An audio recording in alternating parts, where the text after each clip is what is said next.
everybody in this room.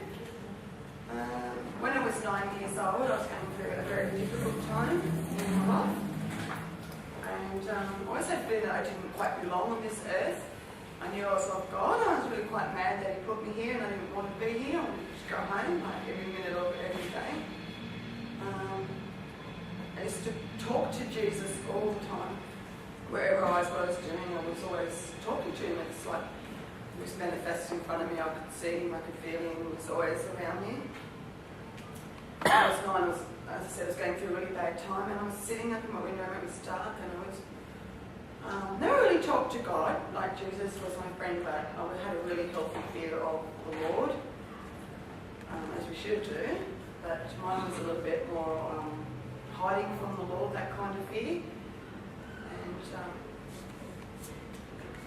I'm not quite sure, I can't remember exactly what was going through my mind, but I didn't know I really did not want to even live on this earth with all these horrible people and things that were going on around me. And I was really begging the Lord to take me home, to take me away from all this horrible pain that this world was causing. That's what was my view at 9 years old. And I remember crying, and I was really begging. And then I started speaking in this language, just come out speaking in this, and I didn't even know what it was. But I did know it was of the Lord, and I was a little bit frightened of it. But I had complete faith, even though I didn't know what was happening to me, that it was the Lord. And it gave me kind of peace and calm, where I was hysterical in that moment. My parents had a very tough time with it. I guess they were a little bit frightened. They didn't know what was going on, and I was being a little bit foolish and told to stop it. So I went through a little bit with them, with that, trying to get rid of this devil little thing that had possessed me at that time, as I thought. Quite a few years later, in my teens, it was intermittent with the tongues. It would just come out at the most amazing times, and then it just stopped altogether. And so I went through my teens, and I did what teens do. Of course, you've got a mind of your own, you want to do whatever you want. You want to do anything that's good for you, everything that's probably bad for you. And I guess I hit just out of my teens, and Jules invited me over for a yummy, I think it was kind of like an Indian buffet for lunch. I was there, she knew how to get me there anyway, described all the foods to me. And Leah and Kerry were there, and I've met them a few times, so I was really quite keen.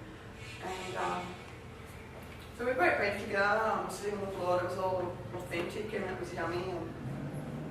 And later on, she went into the room and she got out her Bible and she explained to me what happened when she went up into the Northern Territory. And I didn't quite understand, but when she said that she spoke in tongues and didn't want to hear it, was frightened, it occurred to me inside that I actually wasn't frightened at all, I'm really quite keen to hear it. And so she told me that she'd been baptised and filled with the Holy Spirit and gave her testimony to me. And I thought it was really quite amazing. I kind of had this thing in the back of my head, this somehow relates to me and I still don't know how. And so I went on with my walk in the flesh for quite a few more years, and then through constant patience with Jules and Tony and everybody, especially when they came to Wollongong here, and certain people in Canberra that were terrific, like Pam and Bob, and it was a constant. I slowly started filling in the pieces of what this could be that my sister had gone through. Sunday night was my ring, Julie and Tony, with my million questions, which never went unanswered. Never. And I started to really put the puzzle together. And it's still taking a long time. Then one day I took AJ and Jack took the boys up to Canberra Stadium. I was dropping AJ off at the top of the stadium, and then we had to park and come back down to the bottom of the stadium. And there was the John 3:16 people at the front. And I had a texter because Joey Johns was there, and AJ had got us a pass to go in to where the Knights were pre-training. I was determined to get this autograph for Jack. He just was a mad Joey's fan. And I remember getting the text tonight from John 3:16 in my hand. And I thought, I'm going to look that up when I get home, because there's a lot of... I had watched music videos on MTV where they had the John 3:16. I mean, it was everywhere.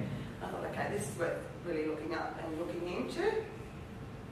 And so I read it on my hand, had a fantastic day. I got home and I'd forgotten all about it. We went to a Pearl Jam concert on the Wednesday night it was, and it was a long trip to Sydney. We left after work, then to the Arena Stadium. Outside, running from the train to the stadium, we could hear that the band had started. I was beside myself. And here's the John 3:16's out again. I had to line up, so I got the texter out and I wrote it really big on my hand, John 3:16. That same texter that I used, but I never got Joey's signature. And I said to myself, no matter what happens, I'm not going to wash this off. So the concert was fabulous. I had a great time. It was an alcohol-free concert. Now, from a heavy rock band, I thought that was unusual, but I had a blast. There was no drunken idiots or anything like that. I thought it was fabulous. We left really early on Thursday morning. My husband had to work at that point, so we left about 4 o'clock. I got home and all I could think about was I really needed a shower. I really felt grunge all over. So I sat on my bed and I was undoing my suitcase and I saw the John 3:16 and I went to I the Bible, and then he gave me the Antioch Bible, it's called the Antichrist Bible, and I looked it up and I was intending to looking up John 3:16, and when I flipped open this Bible, and there was Matthew 3:16 sitting in front of me. And just, from 2 pages of text, that jumped out at me, Matthew 3:16. So I started to read it. And I remember I read it and I was in such a state of shock that how could I not know that Jesus Christ himself was baptised? And the significance of that sunk in immediately. Of everything I've been through or been told, that people try to explain in the spirit, that passage saved my life. I was on the phone to Julian Tony, I didn't have a shower, and said, I need to get baptised, I'm coming down. I unpacked to just pack again, and I got in the car and I went. I didn't think twice about it. I had been reading about baptism, by full immersion, all those things. I did not understand it. I still to this day cannot believe I didn't know that Jesus Christ himself was baptised by full immersion. I got baptised that weekend.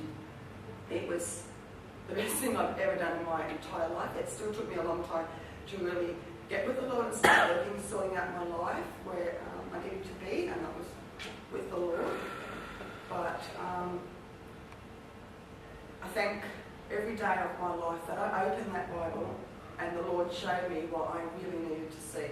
I could have opened it at anything and just kept flicking to John 3:16, which is also a very important passage, but he knew what he had to show me to save my life.